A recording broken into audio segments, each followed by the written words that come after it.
All right. Welcome to another narration of mine. Settle in for a moment. This is where the voices I carry meet the version of the truth most people avoid, and where the things we uncover tend to stay with us long after the story ends. Only the brave souls and the fearless ones stay until the end. I never meant to spend my nights trawling through the dimmest corners of the net. Most detectives in my department unwind with late-night TV or takeout. I unwind by staring into places where the screen feels like a thin window into someone else's nightmare. It started as a habit, a bad one, a quiet, lonely ritual after too many cases ended with too many unanswered questions. But rituals have a way of opening doors, and some doors don't close again. For months, I'd been following threads, whispers about a pair of figures known only by the names Moth and Harbor, the kind of aliases that feel chosen not for flair, but for secrecy, like masks cut from shadows. Every rumor about them dissolved the second I leaned in. Missing pages, deleted posts, chat logs that blinked out the moment they appeared. Still, a pattern waited in the silence between each disappearance. A rhythm, something deliberate. I couldn't articulate it yet, but I could feel it, like a second pulse under my skin. One night, while scrolling through a feed lit by the glow of a single desk lamp, I found a link I had never seen before. A flickering doorway, titled The Lighthouse Room. No descriptions, no comments, no warnings, just a timestamp that suggested it hadn't existed 10 minutes ago. I clicked. The page loaded into a black screen with a single line of white text. "Welcome back, detective." That stopped me. Nobody calls me that outside the station, and I had never posted under an identity that tied me to my badge. My hand hovered above the keyboard, suddenly cold, despite the stale warmth of my apartment. Before I could type anything, another line appeared. "Two are watching. Do not look behind you." I didn't. I'm not proud of that I obeyed the words on a screen as if they held authority. But the room felt thick, like the darkness itself leaned closer, listening. A cursor blinked. Something waited for my response. I typed the first thing that didn't feel like a mistake. "Who are you?" The reply came instantly. "One who sees what you see in the spaces between. One who knows what you seek." That rhythm again. The strange, careful precision. I felt as if someone were speaking aloud in a voice just slightly behind my thoughts. I asked another question, then another. And with each answer, the page revealed something new. Names of missing persons, dates that matched unsolved disappearances in 3 states, fragments of messages written by users who'd vanished mid-conversation. At the bottom of the screen, a new symbol began to pulse, a crude, uneven circle, almost hand-drawn. Inside it, 2 shapes leaned toward each other, like silhouettes stitched from static. Moth and Harbor, the site wrote.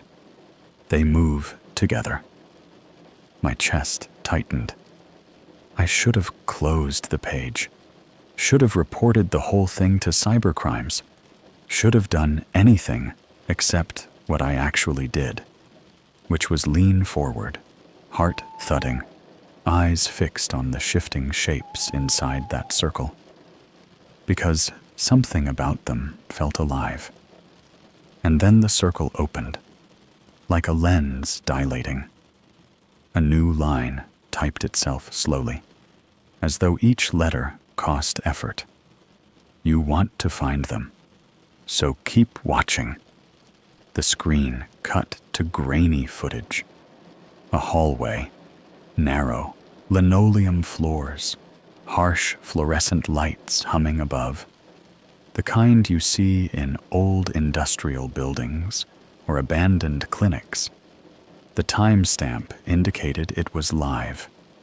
A shadow drifted across the far end of the hall. Then another. Two figures moving in tandem. Tall, slow. Their outlines blurred, as though captured by a camera that didn't want to acknowledge them. The closer they came, the more wrong their movement looked. Like they weren't walking, but being pulled, gently, steadily, by something just above the frame. A whisper of text appeared beneath the video. This is the place you refused to search. My stomach lurched. 3 months earlier, during a missing person case, I had requested a warrant for a property outside city limits, an abandoned research facility. The request vanished in administrative limbo. Nobody approved it. Nobody denied it. It simply disappeared. And here it was again, on my screen, showing me what I wasn't allowed to see. The figures stopped in front of the camera, not close enough for me to make out their faces, but close enough to sense the shape of their attention. The feed flickered. Then one figure lifted its head, slowly, too slowly, until its eyes aligned with the lens. The video trembled. A line of text crawled across the bottom. They know you now. My chest tightened with a feeling I didn't have a word for. Not fear, not dread, but something quieter and colder, like someone had slipped a thin blade of ice between my ribs. The camera feed distorted, pulling apart like melting film. Just before the frame dissolved completely, the second figure raised one arm. Something dangled from its hand. A badge. Not mine, but one I recognized.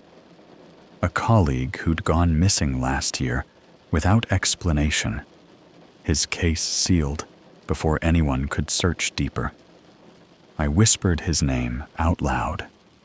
The page responded instantly. You're late, detective. Then everything went black. The screen stayed that way, reflecting just my own dim outline in the glass. But even after I shut the laptop, even after I paced the apartment until dawn came leaking through the blinds, I felt watched. Not in the jumpy way you feel after a scary movie. This was different, patient, deliberate, as if something had finally found the right doorway and was waiting for me to step through. And the worst part? I knew I would. Because whatever Moth and Harbor were, whoever they had taken, they hadn't shown me everything. They had only begun.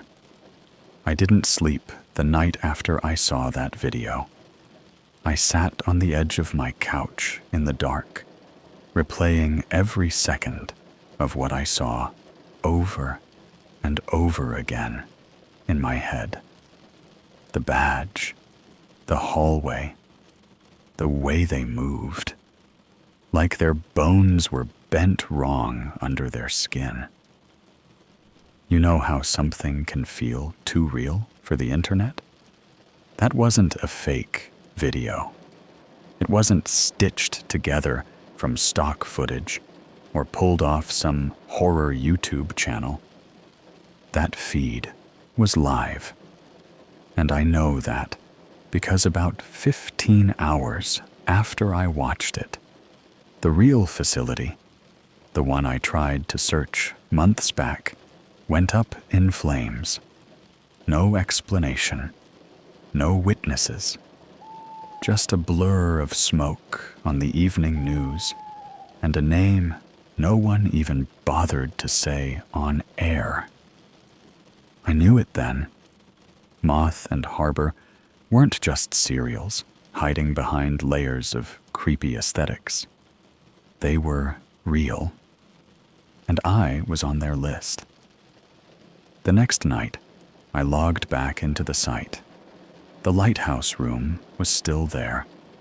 Different layout, same tone. This time, the page was a dim, flickering chat box. At the top, it just said, "Ready for the next room?" I typed, "What happens if I say no?" There was a pause. Then someone else answers the door next time it knocks. Maybe someone closer to home. That message sat on the screen for a long time. I didn't type anything. I just stared at it, wondering if that was a threat or a promise.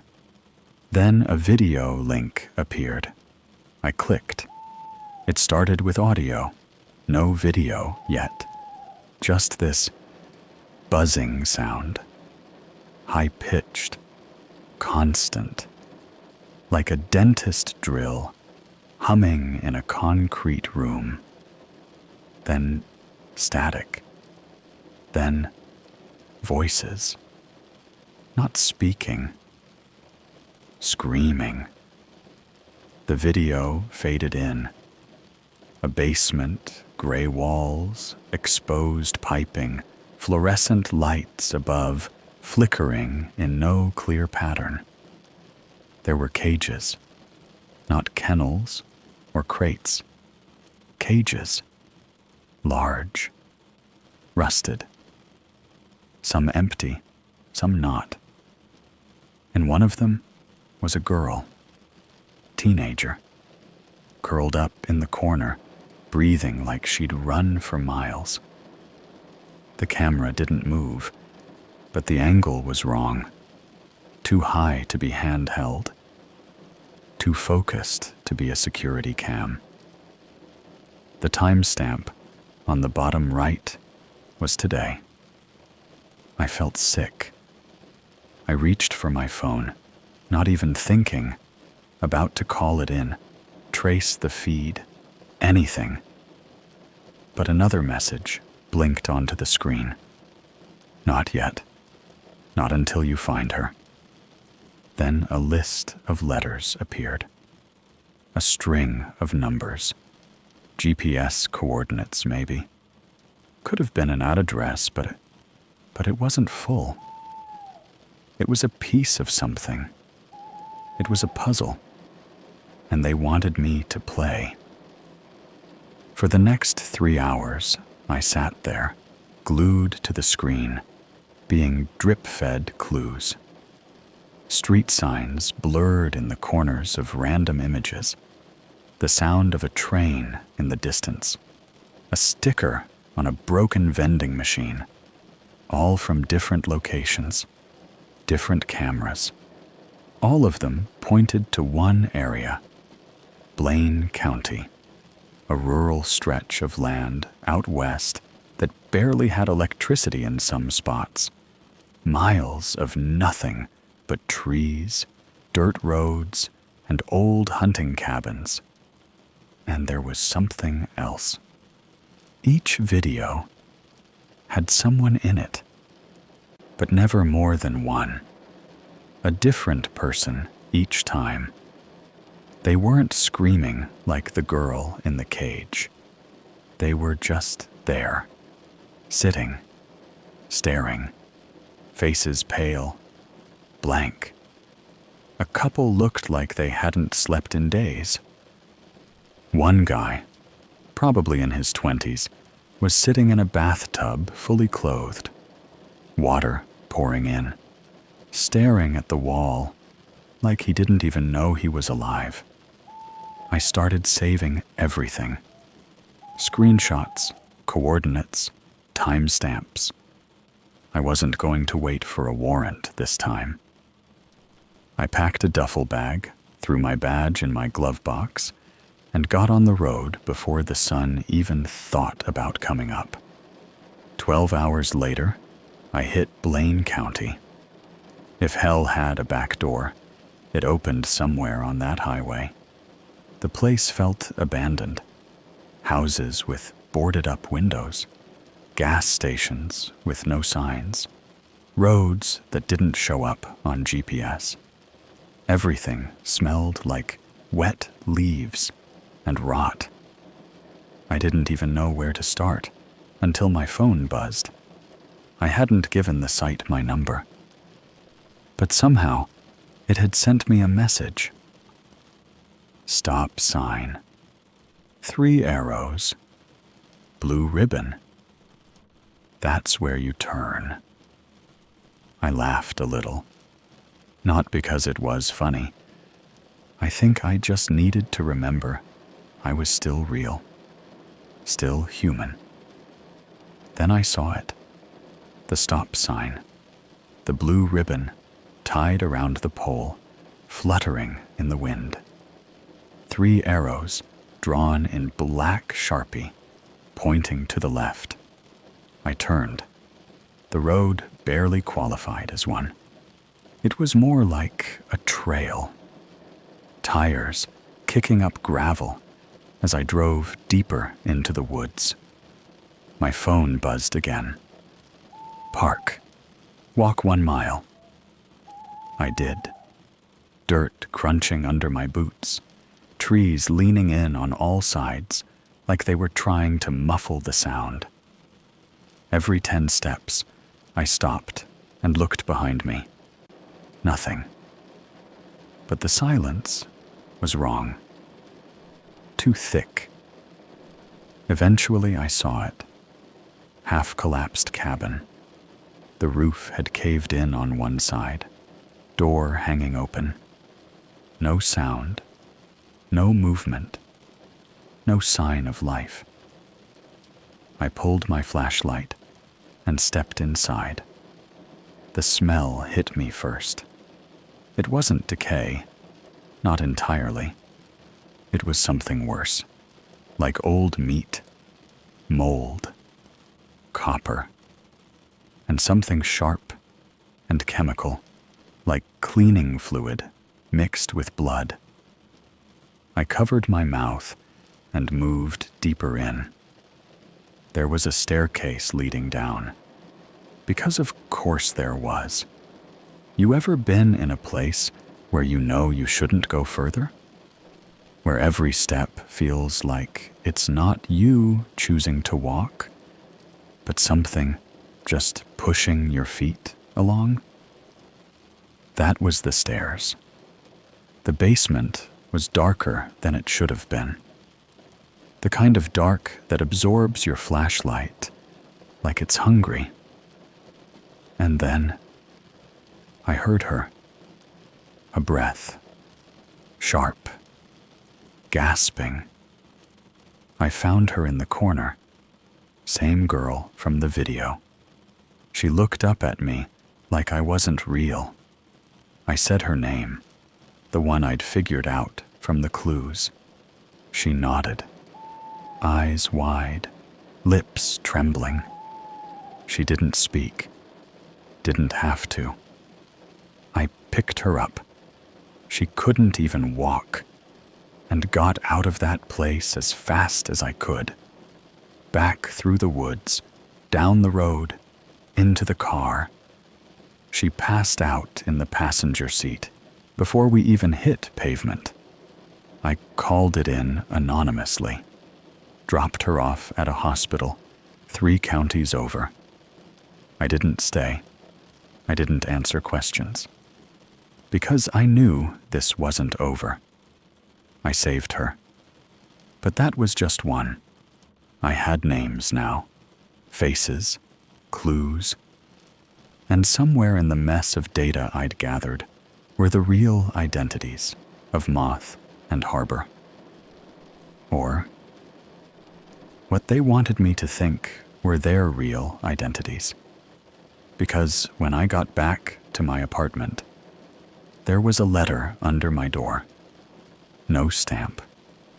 No return address. Inside was a photo. Me. Taken from outside my window the night before I left. On the back of the photo, in shaky handwriting, "You found her, but we found you first."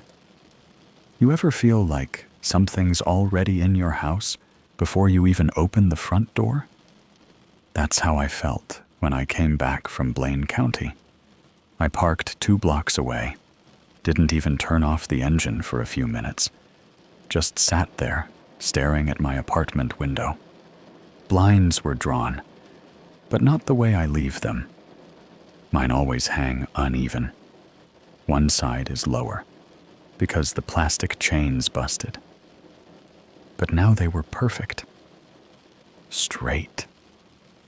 Like someone inside had pulled them shut. I didn't go in right away. I walked up slow, checked the door. No scratches, no damage. Deadbolt locked. Everything looked untouched. But the second I stepped inside, I knew something was off. The air was still, too still, like the air after a fire's gone out. It smelled like cold metal, like someone had opened up every old battery in the house and left them bleeding open on the counter. And then I saw it. The letter. The photo. Me, standing in my living room 3 nights ago. You could tell from the shirt. My posture. The way my hand was hovering over the mouse. The photo was taken through the window, and it was angled like the person was crouched, just beneath the sill. Camera half raised. It wasn't grainy. It was crystal clear. On the back, "You found her. But we found you first." I didn't sleep that night. Didn't even sit down. I kept all the lights on. Sat by the door with my service pistol in my lap, watching the doorknob like it was going to turn on its own. I had this buzzing in my ears the whole time, like static just behind my thoughts. Next morning, I went back to the precinct. I didn't tell anyone about the girl, or Blaine County, or the photo. You have to understand, cops don't like when other cops go off script. You start talking about dark web leads and secret rooms and shadowy figures named Moth and Harbor. They don't give you a medal. They take your badge and recommend psychiatric leave. So I played it cool. But I started digging. Quietly. Under the radar. Every name I'd pulled from the videos. Every timestamp. Every detail I thought might mean something. I ran them through the missing persons database, state by state. And that's when things got weird. The girl I found? No report. No parents. No missing alert. No Amber alert. No friends. Nothing. She doesn't exist on paper. It's like they erased her before I even found her. But there were others. I matched two faces from the Cage videos to unsolved cases from Oregon and Arkansas. One was a foster kid that ran away. The other was a man in his 40s, last seen walking home from a graveyard shift at some gas station. Vanished without a trace. Both gone within the same month, 2 years apart. Different states. No overlap. But when I pulled their case files, they had the same tag in the notes section. One word. Suppressed. No explanation. Just a single word note added by some faceless analyst behind a screen I didn't have access to. You don't see suppressed on open cases. That's internal language. Feds, military, high clearance stuff. And I knew then, this wasn't just some sick duo kidnapping for fun. It was organized, like someone was letting them do it. Or worse, helping them. That night, the lighthouse room updated again. This time, no chat box, just a live stream. At first, the screen was dark, just black, with that same high-pitched buzz in the background. Then, light flickered. A single bare bulb swinging gently above a stained mattress on a concrete floor. You ever see a room that just feels wrong? Not because of what's in it, but because of what you can't see? That's what this was. It felt like a room that had heard things. There was a chair in the middle. Strapped to it was a man, middle-aged, big guy. Looked like he worked construction or something. Shirt was torn, blood dried on the sleeves, head hanging low like he'd been there for hours, maybe days. Then, the figures appeared. Moth first. Tall, slim. You never really see their face. It's always just outside the edge of the frame. But the outline is unmistakable. Long coat, thin hands, movements slow and careful, like a puppeteer pulling their own strings. Then, Harbor. Harbor's different, shorter, broad shoulders, moves with this twitchy energy, like every step is done on impulse, not thought. They wear this black hoodie with the hood pulled low. But every now and then, you catch a glimpse. Pale skin, mouth always twitching, smiling like it hurts. They didn't speak. They never do. Instead, the camera zoomed in on the man's hands. All 10 fingers were broken, every single one, bent in different directions. Some swollen purple, others dangled like snapped twigs. And the worst part? There were tally marks carved into his forearm. Not ink, not pen. Carved. 42 tallies. Then the screen flashed. 1 second. Just enough time to catch it. My name. Typed in big white letters. Next game. Detective Miles R. Yeah, that's me. The feed cut out, and my phone started ringing. Not the ringtone. The burner. The one I only used for darknet pings. The screen said, "Unknown source." I answered. Didn't speak. Neither did the caller. Just breathing. Slow. wet, gurgling, like whoever was on the other end had fluid in their lungs. It went on for nearly 30 seconds. Then the voice came through. Do you know what people sound like when they try to scream with no tongue? Click. That's all. No callback. No trace. I couldn't breathe. I sat there, frozen, staring at the phone like it was going to spit out a hand and grab me. It took me almost an hour to get up.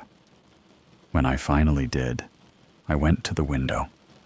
Outside, parked across the street, was a white van. No plates, no markings. It was gone by morning. But that was the night I realized something sickening. This wasn't just about catching moth and harbor anymore. It was about surviving them. And whatever game they were playing, I was already a piece on the board. I didn't go back to work after the van showed up. Didn't call in sick.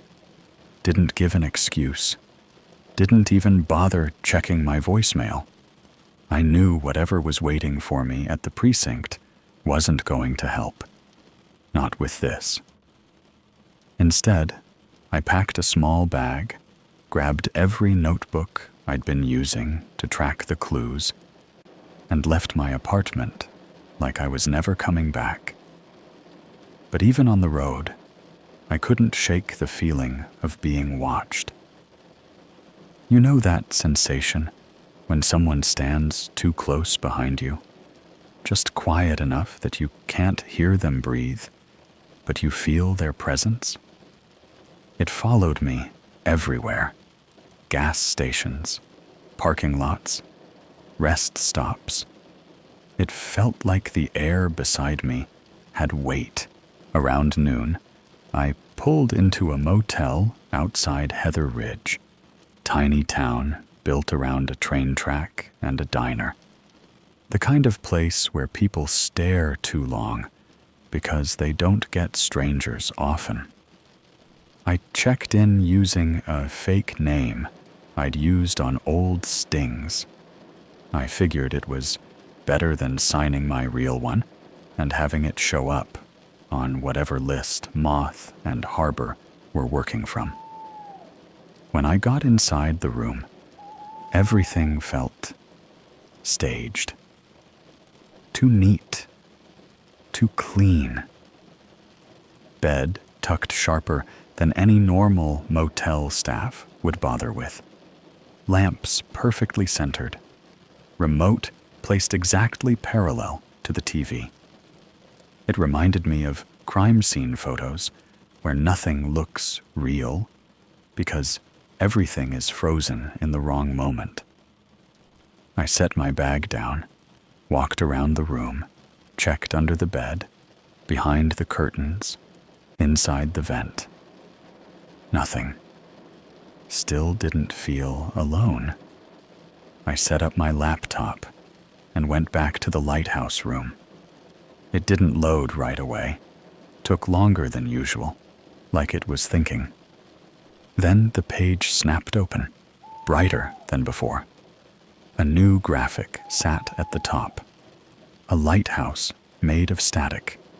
The beam sweeping slowly across a black ocean. Beneath it was a message. Detective, you moved. Good. You follow instructions better than the others.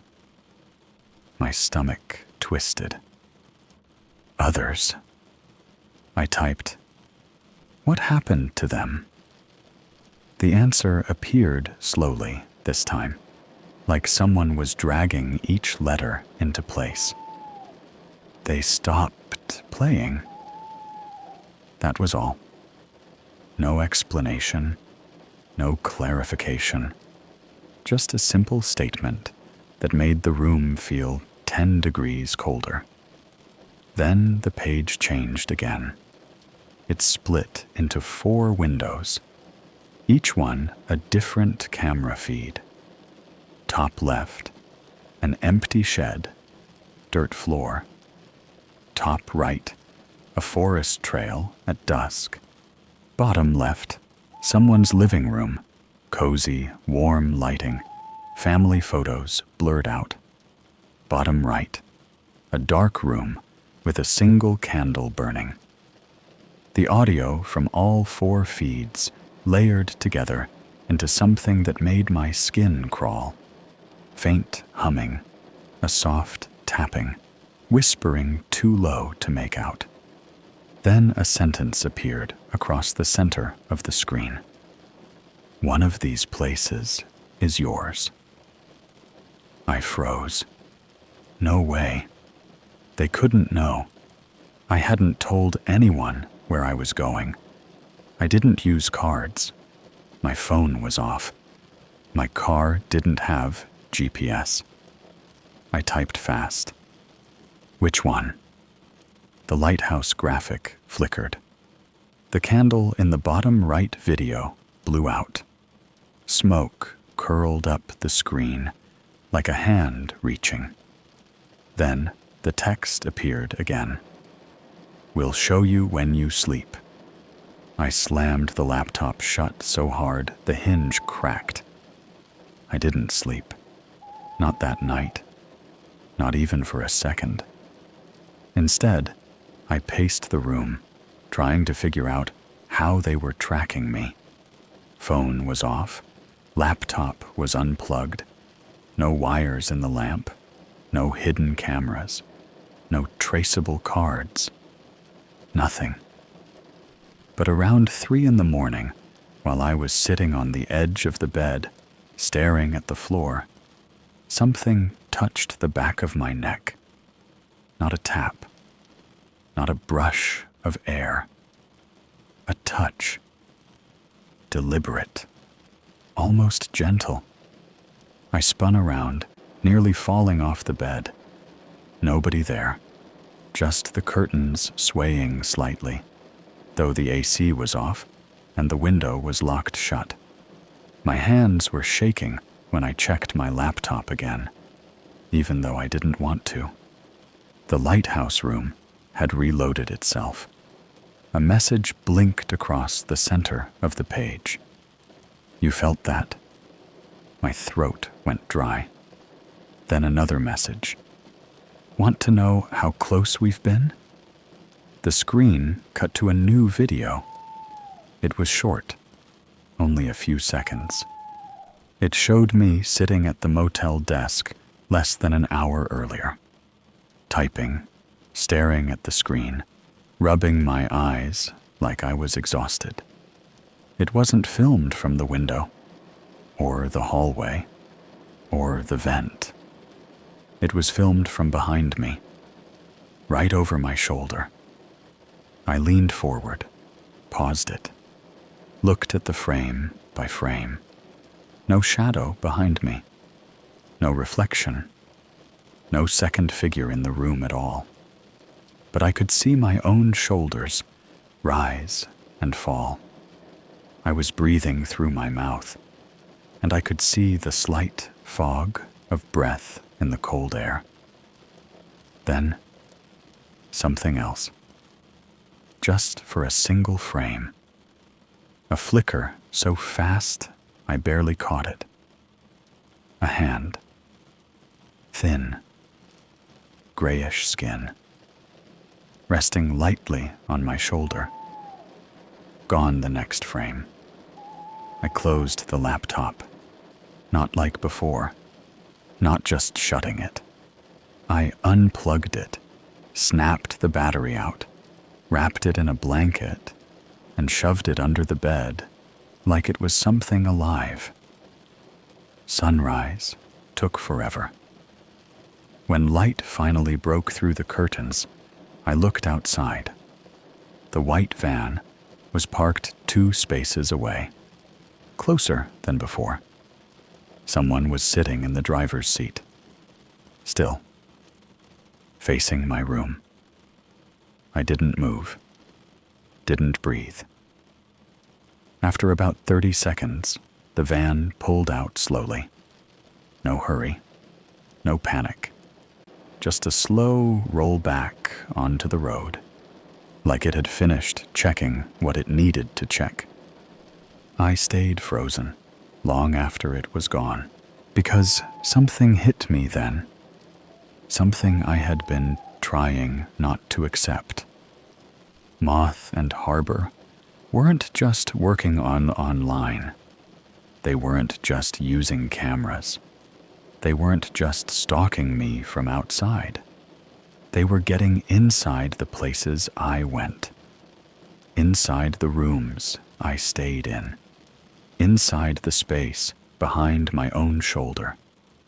This wasn't a hunt. It was a countdown.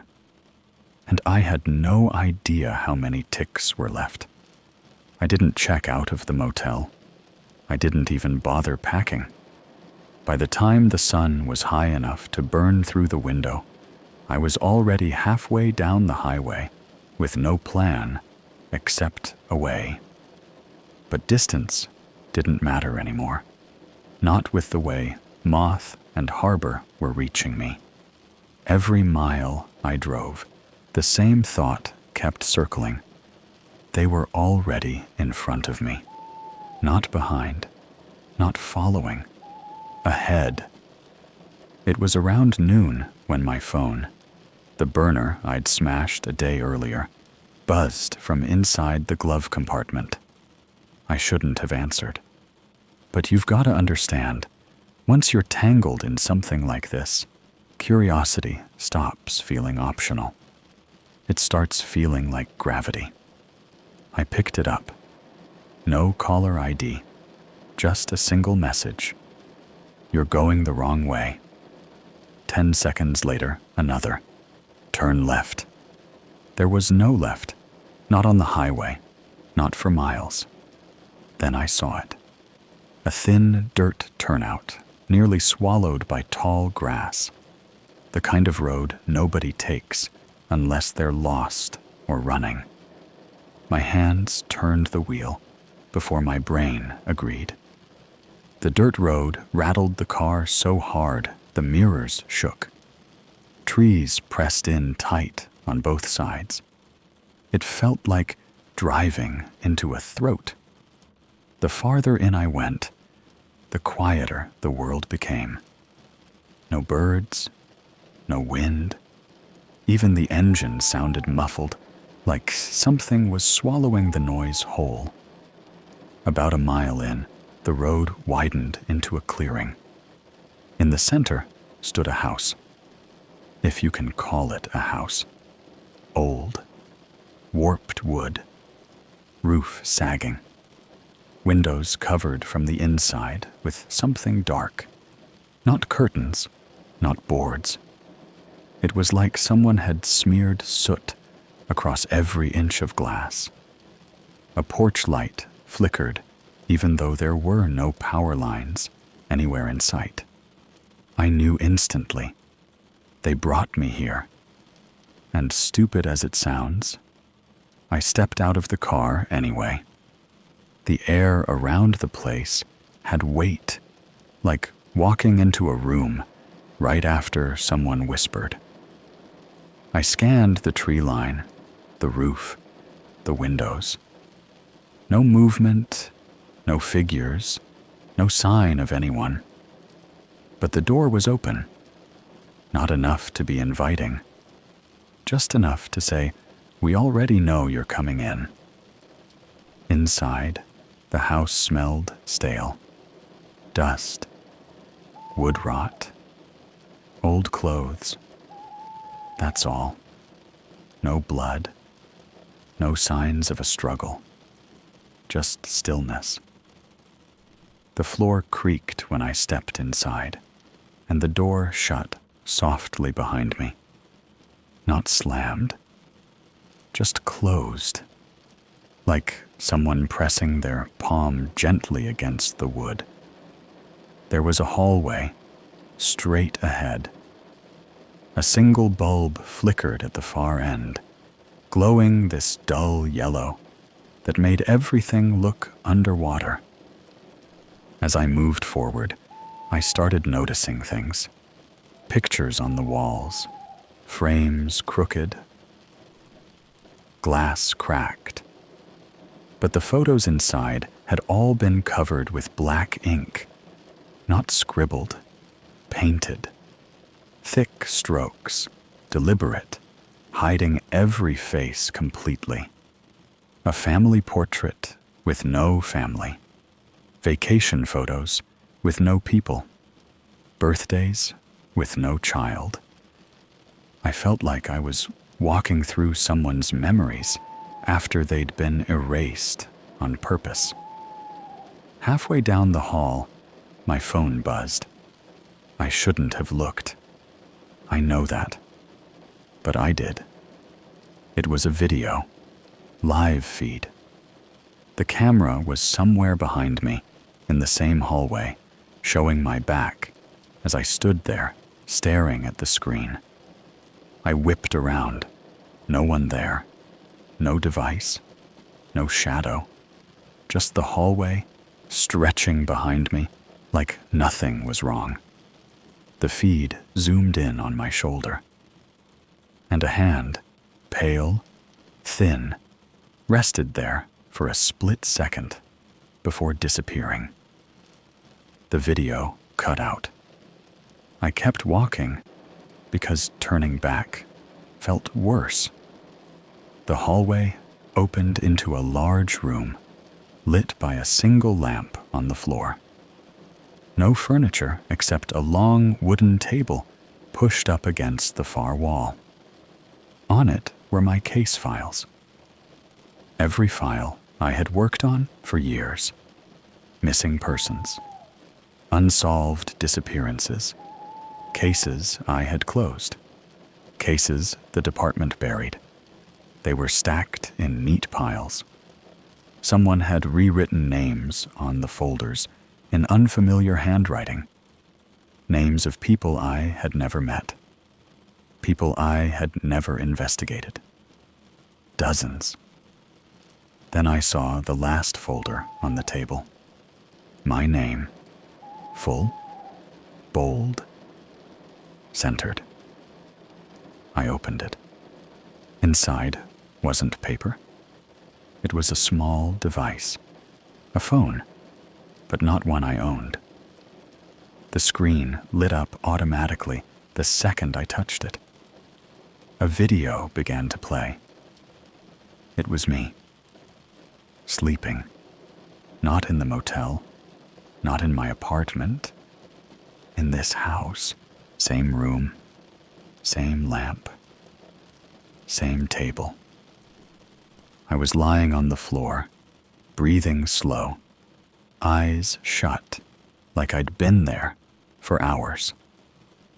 Then the camera panned up, higher, higher, until two silhouettes came into view, standing above me, close. One tall and still, one shorter, twitchy, swaying slightly, as if unable to be still. Moth and harbor. No masks, no disguises. But the shadows never let their faces show. The taller one leaned down, reached toward my sleeping self, and traced a finger across my forehead, like marking me for later. Then the video ended. I hadn't slept in that house. I knew I hadn't. But the video was too real to be staged. And then I realized something. The phone was warm, like it had just been recording. Behind me, a floorboard groaned. I turned slowly. In the doorway stood two figures. They didn't move. They didn't speak. They just watched, one tall, one restless, their outlines bending slightly in a way my brain didn't know how to process. My hand went for my holster out of instinct. Empty. They had taken my weapon. Maybe earlier. Maybe days ago. Maybe I never brought it. Maybe I only thought I did. The taller one stepped forward. Not fast, not aggressive, more like someone stepping into their own home. And then, from somewhere in the house, a sound echoed. Footsteps. No. Typing. Rhythmic. Deliberate. The lighthouse room. I backed away from the figures and looked toward the hall. The glow of a laptop screen flickered in a nearby room. When I stepped inside, I saw it sitting on a small desk. My laptop. I had left it in the motel, broken, battery removed. Yet here it was, intact, glowing, waiting. On the screen was a single message. You solved our puzzle. Now it's our turn. The screen flickered. Another line appeared. You wanted to catch us. Then, so we brought you here. My hands were shaking so badly, the text blurred, and then the final message appeared. Detective, the case ends when you do. A sound moved behind me, soft, close, like fabric brushing a doorway. I didn't turn. I ran. Through the hall, out the door, into the clearing, into the trees. I didn't look back. Branches tore at my arms. My legs burned. My lungs felt like fire. By the time I hit the main road, my car was gone. I don't remember how I got out of that forest, or how long I walked, or when I collapsed, slept in a ditch until morning. All I know is this. I made it out. But I wasn't the one who caught Moth and Harbor. They let me leave. And every night since, just before I fall asleep, I hear typing. Faint, steady, like someone is building a new room for me on that site. A place they'll open when they're ready. A place with my name on it. So, if you're reading this, listen carefully. If you ever see a link called the Lighthouse Room, don't click it. Don't search it. Don't ask about it. Don't follow anything that looks like it. Because those two, whatever they are, they don't lose. They just wait.